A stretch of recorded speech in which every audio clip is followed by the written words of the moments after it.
Let's do this. The Cult of Hockey podcast by the faithful and for the faithful. I'm David Staples of the Edmonton Journal, and I'm here today with Bruce McCurdy. Hey, Bruce. Hey, David, how you doing tonight? Crappy. Yeah. That was a crappy game. A real bad luck game by the Oilers.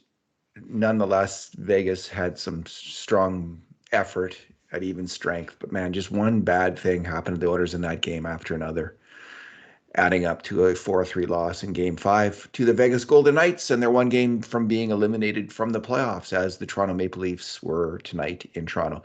Feel bad for Leaf fans.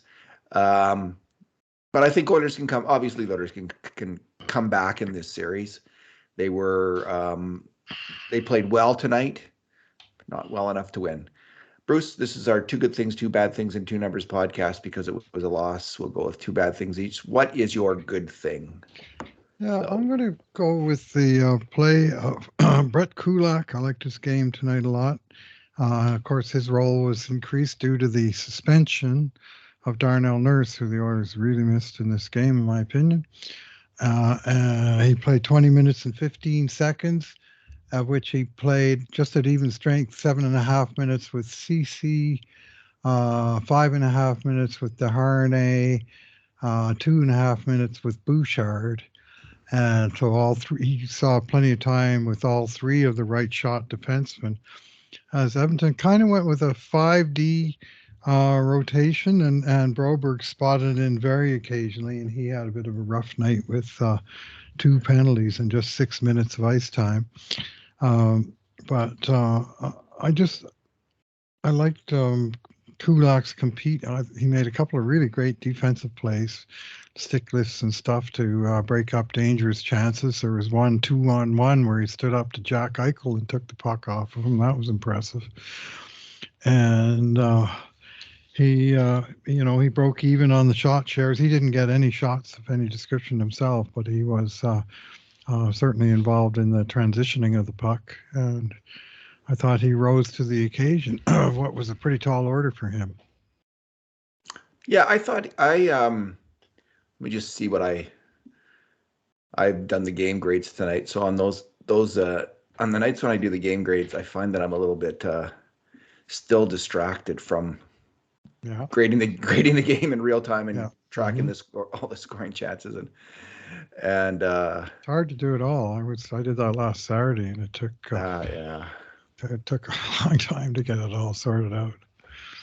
I thought Kulak was good, Bruce, except on the PK. Yeah, and I thought that's where they missed Darnell Nurse quite a bit. The most, yeah. Yeah, that and this is what I was worried about, that they were going to get a ton of penalties against Vegas, and that would be the one area that if they were going to miss Nurse, they were really going to miss him there. And that was exactly what happened, I thought. The only play I didn't like from Kulak, he did make one bad pinch, I think in the second. And then as they were coming back on the play, for some reason, I think he tripped up Hyman on the rush. He was maybe trying to push him in the back to give him that roller derby boost in speed. But anyway, something happened, and it made for a dangerous shot from Vegas. But I agree. I thought he was solid in the game and played well. The defenseman that I liked best was Cody CeCe. I thought CeCe had his best game of the playoffs, and maybe the best Oilers D-man in this game. Ekholm, I thought, was pretty darn good too. CeCe kept a clean sheet at even strength. No mistakes on the penalty kill yet that we've tracked in our early assessment. So, but Kulak, CeCe, and Ekholm were all pretty decent in this one for sure. Yeah, I almost picked CeCe, to be honest, because he did a little more offensively with 4 shot attempts, and he was more trying to get involved in that part of the game where he was, rushing and getting involved and trying to, I guess, do some of the stuff that Nurse usually does. I don't know. Anyway, he was effective, but unfortunately, he's not a good shooter, and he's not.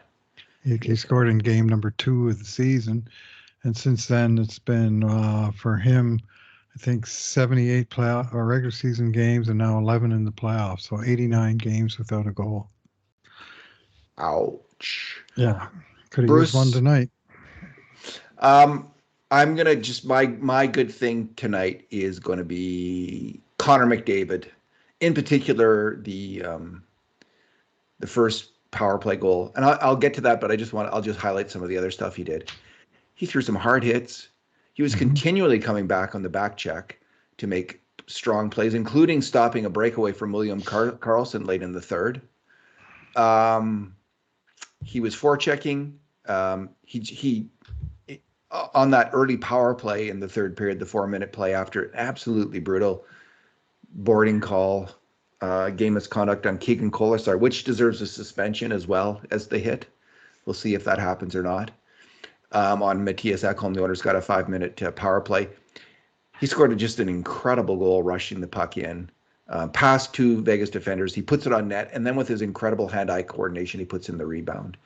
Just essentially willing his team, and with his talent as well, getting his team back in the game, making it 4-3. And I thought the Oilers at that point were going to come back, but Vegas is a strong defensive team. You have to give them credit for that. I mean, the Oilers had a lot of bad luck tonight, but Vegas also created their own win with strong defensive play, and they shut the Oilers down significantly in the third period after that.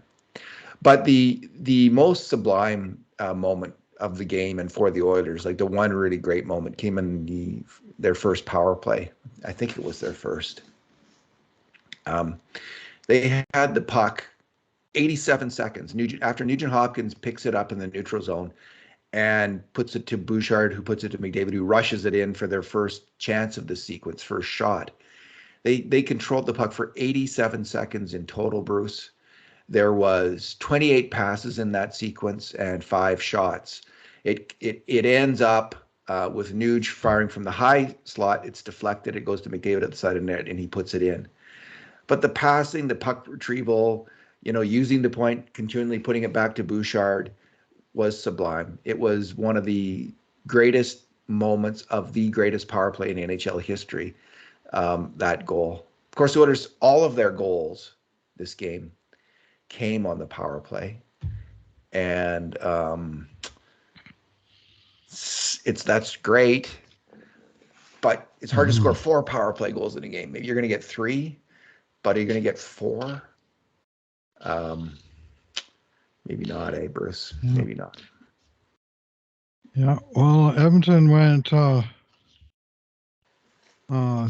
for 3 on power play tonight. Scored on both their 2-minute power plays and on their 5-minute one. And Vegas went 1 for 7 at 5-on-4 and 1 for 1 at 5-on-3. So there's a huge disparity in opportunities in this game. Granted, one of Edmonton's was 5 minutes, but also granted one of Vegas was 4 minutes. And of course, they got that absolutely massive 2-man advantage that turned this game around in the second period.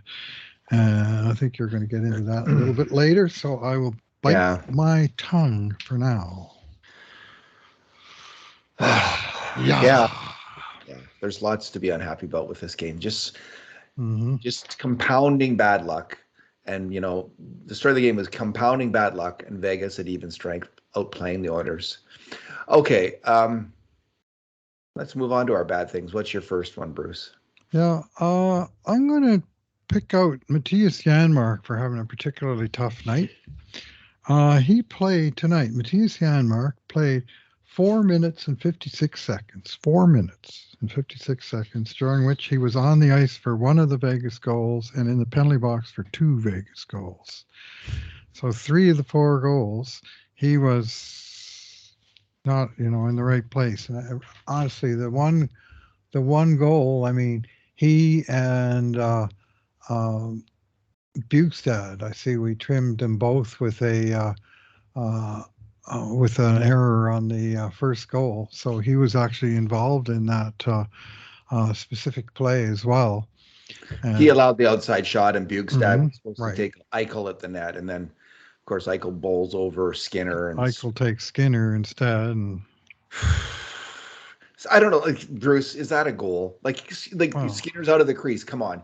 he wasn't out of the crease. He was on the edge of the The crease. skate-on-skate contact that I saw was just inside the blue paint. And Louis DeBrusque said it was inside the blue paint. And then when they called it a good goal, he reversed himself and said it was all outside the blue paint. But I thought Eichel got away with a lot in this game. Jack Eichel got away with a lot of stuff in this game, and drew a couple of penalties. And anyway, he had a great game, Jack Eichel, but he also got away with a lot of stuff. And that's frustrating. But anyway, that line was out barely at all, and they got scored on. And most importantly, they got scored on like 50 seconds after Edmonton took the lead. They gave it back 1-1. All 3 games Edmonton's lost, David. This could be my number. I've got others.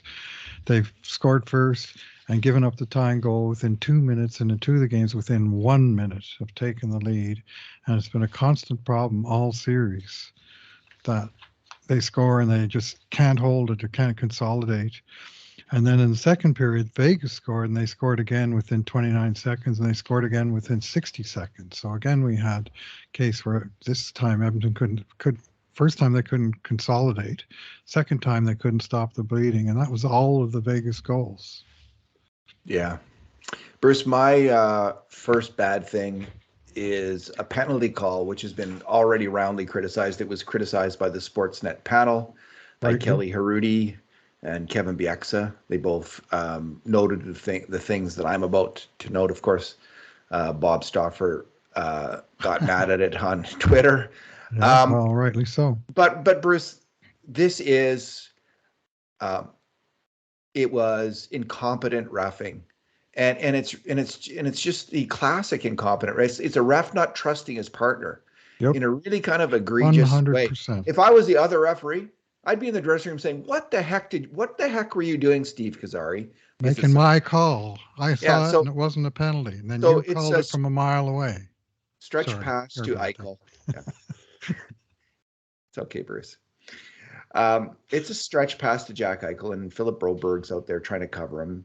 And he does, I think there is a penalty on Broberg there. He gets 2 hands on Eichel, but he gets his stick in there, and Eichel grabs his stick. Yeah. And he holds his stick the whole time. Yeah. And the ref, so there's a ref down there. It's Stephen 5 Lee. feet away. Chris Lee. Chris Lee. They're facing Chris Lee. He's 5 feet away. He can see what's happening. He's watching this the whole time, and he's thinking, that is a soft. Yeah. That is 2 guys battling hard, both cheating, and I'm going to let it go. That's playoff hockey. And what does Kazari do way out in the center ice with these players' backs to him? He says, I know better than my partner Lee, who's down there watching this. I can see things he can't see because I'm so much further away and I'm so much smarter than he is. The number 1 rule of refereeing that we hear again and again and again is don't let the players decide it. Don't decide the game yourself. And that's what he did with a not trusting his partner and an incompetent call. I'm sure in any kind of basic refereeing school, they'd say, don't do that. No. He's down there for a reason. You're out here for a reason. Yeah. And he called it. And then, so it is just a penalty. There's lots of penalties. It's not why the Oilers lost the game. But then the bad luck compounds. Then Janmark tries to make a play on the puck. He hits Eichel's stick, and his stick deflects up and hits Eichel in the face. And now it's a 5-on-3. So there's 2 like one terrible call by the refs, and then 1 bad luck moment for Janmark and the Oilers, and now it's a 5-on-3, and the game's 2-2. And I'll just segue right into my second bad thing now. There's still a power play that's going on. And who does Jay Woodcroft send out? Connor McDavid and Leon Draisaitl. You've just been scored on. It's 2-2. You've got to kill off the rest of this power play. And I don't mind either Connor McDavid or Leon Draisaitl, although I'm not thrilled honestly with Leon Draisaitl on the PK. I don't think he's the best guy. I don't think he's in the top 6 for the Oilers at this point. McDavid is because of how he changes things, but he sends out both at the same time. And what happens immediately? Vegas rushes the puck in right through Leon, who's playing, waves at the other player as he's going by, doesn't make the play. And then there's a bad luck play where the shot goes off McDavid, deflects off McDavid. and it's deposited in the net. And I just didn't like the decision by Woodcroft on the play to have both those forwards out there at that moment where you really need to stop them from scoring, and you don't need a shorthanded goal because you're 2-2. Yeah. So I think that was on the coach personally, and that's my other bad thing. Yeah, they were going for it a little bit. And I mean, people have been talking about McDavid's excellent record of goals for and against on the penalty kill. And so he put both of them out there. But Leon got beat on the zone entry, which is, I mean, zone entries happen on power plays, but he did get beat on a nice move by the guy coming in one-on-one on him. But that was kind of a really crappy bounce on that goal. It was like, it's not. Bounced right to the guy right on the edge of the crease, and he tapped it in. Might have been nothing that to do with the players on. It's just it's one of these things. But Leon did get beat on the rush in, and 29 seconds later, all of a sudden it's 3-2, and the Oilers had two leads that they couldn't hold, and Vegas had one lead that they did hold, and that's kind of the big difference in this game. It really was, Bruce, and so in a way, like, none of this. The Oilers can still come back and win this game, right? It's just 3-2. They've got the most high-powered offense in the NHL, and there's all kinds of opportunities, all kinds of time left to score.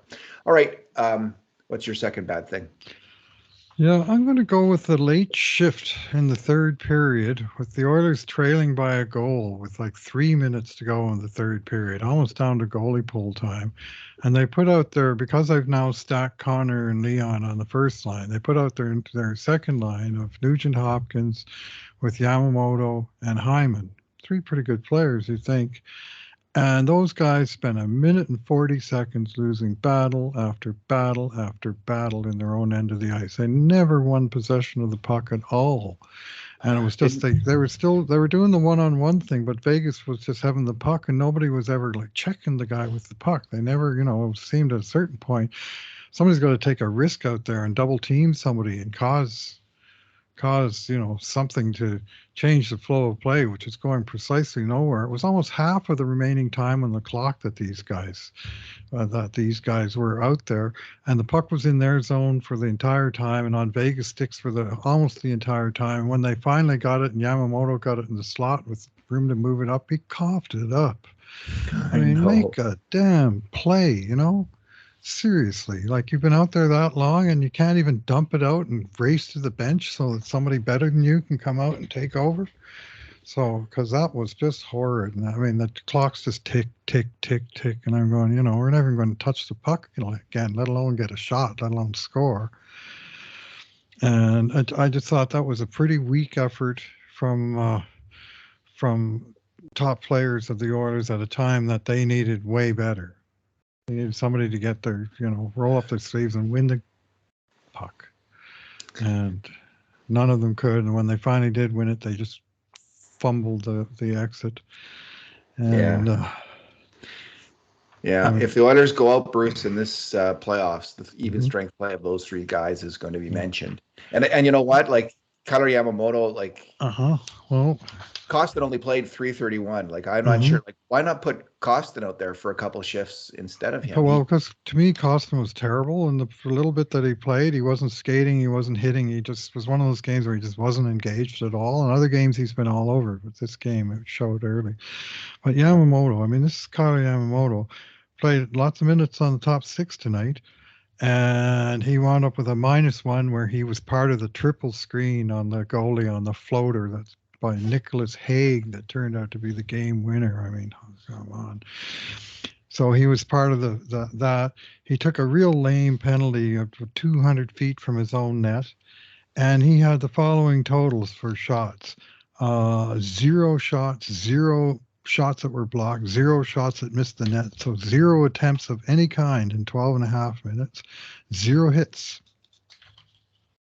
So what's he doing out there? Maybe time to put in Dylan Holloway, man. I mean, what's he doing out there? Like, you got to have better than that. I mean, and this is a guy now who's like a 5-6 year veteran, depending on how you count the years.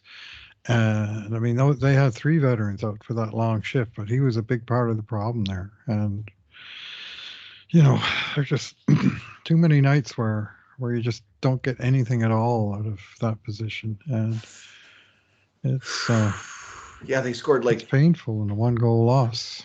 they scored 2 goals on the Californian, Bruce, throwing the puck at the net and they go in, Yeah, which is a once. good play. Like it's not a bad play.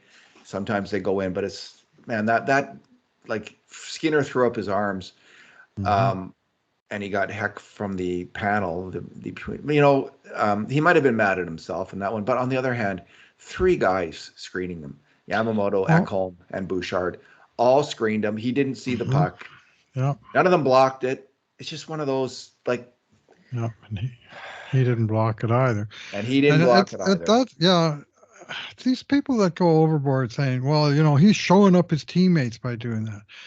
How He's many just times have you frustrated. seen a guy that he just can't see it? He doesn't know what's happening. And all of a sudden there it is in the net. And he goes, well, I don't know what happened. It's just a shrug. It's not like, oh, you screwed up and you screwed up and you No, he buttered didn't up. point his finger or slash Yeah, him or anything. yeah, Yeah. yeah. He didn't do I the thought that old was a bit Mike of an Smith. overstatement.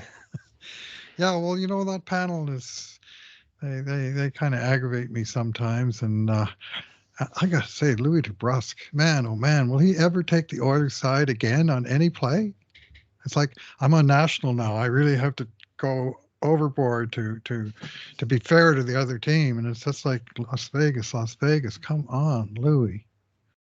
You know, I mean, I'm actively getting angry at him during the broadcast a couple of games lately, and I've just been so busy. I don't really listen to them too much. I'm so like the last 2 games I've yeah, graded both of them, so I'm not really focused on that. But I like your I'm not critique of. focused on. I'm just hearing the stuff betwing the plays, and I'm going, Yeah, well, well, there's your two ways critique. to look at that, and I mean, there's the Vegas way, your way, and there's also, anyway, and I'm probably overreacting to it, and it's maybe more balanced than I realize. But Well, your critique of the yeah, Eichel goal was fair, Bruce. If he initially says this contact's in the crease and he then did. changes his mind, He did. yeah, the only thing I could think of with the Eichel goal is the initial shot hits Eichel and goes off him towards Skinner, Mhm. and maybe that changes things. But it seemed to me like there was quite a bit of that call easily could have been called back, put it that way. But what would they say to Jack? Um, um, where are we, Bruce? Well, No, I I got think another I bad just, thing coming yeah, up. you got another bad thing, No, I no, no. think. I did both mine. I segued to my second bad thing. There was just so many bad things in that game. I have to. One thing that's going to come up. Jack Campbell looked as good as he's looked, um, sharp Hmm. as he looked all year. Do you think he's going to get the start? Like for the first time, I think he might. Yeah. Uh, I think there's a real possibility. He might. He looked good. So I mean, it's not like Skinner looked bad, but he did. I think the critique of him on the Stone goal was fair by the panel. Kelly Hrudey said, you could charge out on that one as Stone gets the pass. And I've noticed this on a few shots down low. Like Skinner does seem to hang back on those shots instead of aggressively going after them. And it's almost like it's a feature, not a bug that he does that. It's almost like he's holding his position because that's what they think is best instead of aggressively going for the puck. But we've seen this same kind of goal 2 or 3 times Hmm. against Skinner. I think Deneau got one. And anyway, Yes. Skinner wasn't great. He's not using his paddle to help him Yeah, in the blue paint he to cut doesn't. out passes to cut out guys trying to charge right into the blue paint as Stone did on that 5-on-3 goal. Like Yeah, you've only got 3 defenders. I mean, the goalie's got to help himself at some point. I And what I thought. I didn't see. He's got to hammer that puck. Like he can't let that guy do that. So that was a fair critique of Skinner's play on that one. I think by Kelly Hrudey. Bruce, what's your number? yeah, I'm going to go with this whole row of numbers from this game. This is both teams in all situations. This was a close game. And Edmonton had 58 to 52 of the shot attempts. So 53% of the shot attempts, 53% of the unblocked shot attempts, 52% of the shots on goal, 53% of the scoring chances, 52% of the high danger chances, 53% of the expected goals, and wait for it, 43% of the actual goals. Like they won every category just by this little bit, right? Like they actually had the slight balance in the flow of play, and Yeah. it just come down to one bounce here, one bad bounce there, or one call from 1,000 feet away there. We had Vegas with our numbers, which you have yet to go over. We actually Yeah. had Vegas with 17 grade A shots Yep. on net, and the Oilers with 13, and Vegas with 8 5-alarm shots, and the Oilers with just 7. So that could change after you do your review of it. But Yeah, not changed by much. Yeah, it was pretty even. Like even our numbers are pretty even essentially. But Bruce, my numbers, there's one number where it wasn't that even. And this is why the Oilers lost the game. This is really why they lost the game. They lost the game again, like they've lost other games in this series, because Vegas is a better even strength team than Edmonton. And it's only in one game, game 4, that the Oilers have been the better even strength game. Mm-hmm. But this time Vegas had 7 grade A shots to 5 for the Oilers at even strength. And the subset of 5 alarm shots, 3 for Vegas and 0 for Edmonton. Edmonton did not have one really great grade A shot at even strength all game long. And that is not good enough. And what we saw, the difference in this game was, I think, in game 4, the Oilers got in there and they hammered Vegas. Yeah. They hit and they hit and they hit. They played that game. They didn't play tentatively. They weren't hanging back. Maybe they were afraid of getting penalties this game. Well, they got them anyway. They might as well have done some hitting while they were at it. Yeah, this game, they just didn't get their hitting game going. And if they don't get their hitting game going in game 6, and if they don't play better at even strength, the Oilers could easily lose the game. The Oilers must win. If they win the even strength battle against Vegas, they will win the game. And they're not. And they didn't in this game. And that's why they lost this game. Not more than anything else. There was a lot of bad luck for the Oilers in this game. There was bad luck. There was one really bad call. But Vegas was the superior even strength team. And that's why the Oilers couldn't come back in the third period. Even though McDavid scored early, Edmonton got after that. They got an okay backhand shot by Evander Kane. They got Evan Bouchard's great shot off the post, but that was from outside. He just drilled. Yeah, he just drilled that. But that's it. McDavid, excuse me. McDavid came in and cut in quick off the wing and got a quick shot with good hands. So they had 3 grade A shots after McDavid's goal in those 17 minutes. That's not going to cut it. And none in the last 6 minutes, eh? And none in the last 6, and none of them was a 5-alarm shot. None of them was a great scoring chance. No. This is like the moment where I have to give Vegas credit. Heading into the series, their fans and pundits were talking about what a great even strength team this was against the Winnipeg Jets. Mm-hmm. It's proven to be true. Vegas is dominated at even strength, and if the Oilers lose, that will be the story of this series. And let's not forget that Vegas had missed their number 1 defenseman in this game. So did the Oilers, but yeah. But when you're talking about them defending the Oilers, they were missing their number 1. And the Oilers, all their top offensive players were there. Yeah. And they couldn't break through.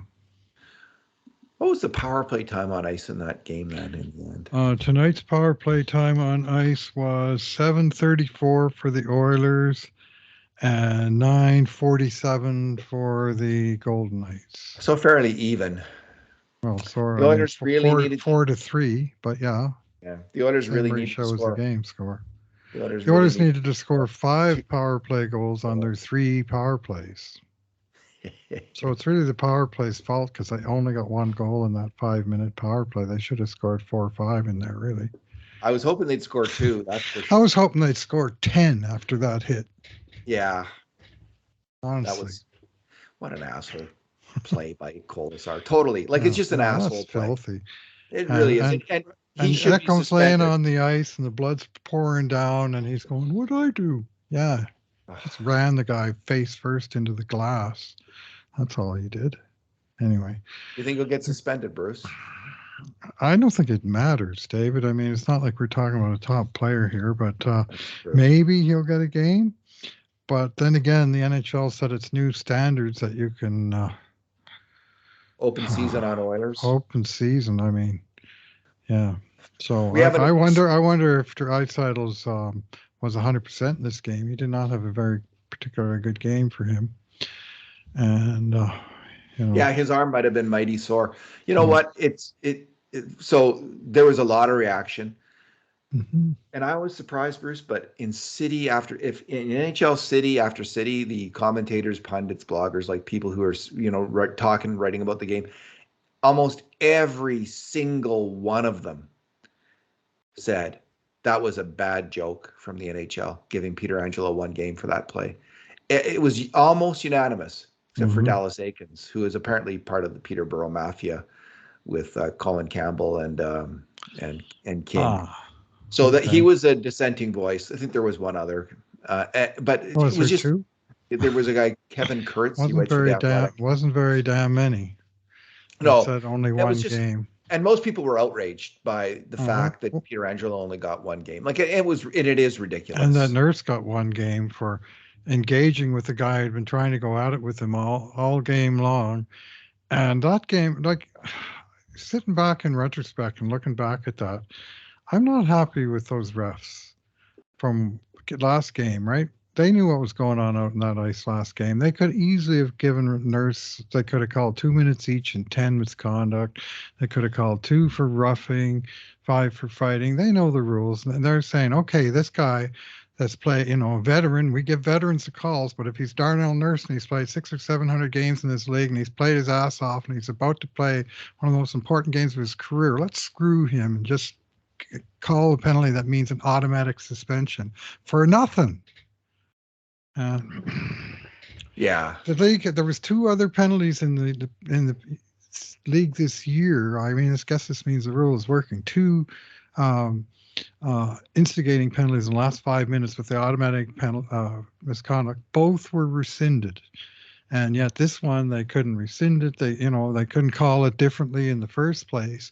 I just don't think that honestly, that's not a lot of respect from the refs towards the player. Yeah, maybe you'll disagree with me, listeners, but I've seen a lot of other guys get the borderline call where I mean, I agree automatic with you. suspension for that, really? Yeah, I agree with you on the call on the ice. Once it's called, Mm-hmm. um, Then they once it's rescinded called, the other two.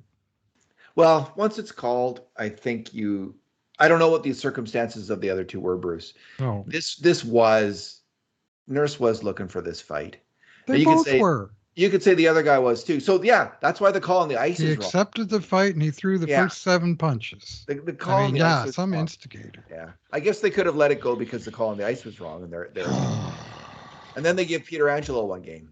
Yeah, One this is game. yeah. We are heading towards a bitter taste in our mouth like we had after the Anaheim series, Bruce. Mm-hmm. Yeah. This series, but you know what? The Oilers can come back and win this series. They just got to win Still 2 in a row. games, still games to play. Yeah, they Yeah. had to win 2 in a row at some point in this series since the beginning, and now it has to be the next two.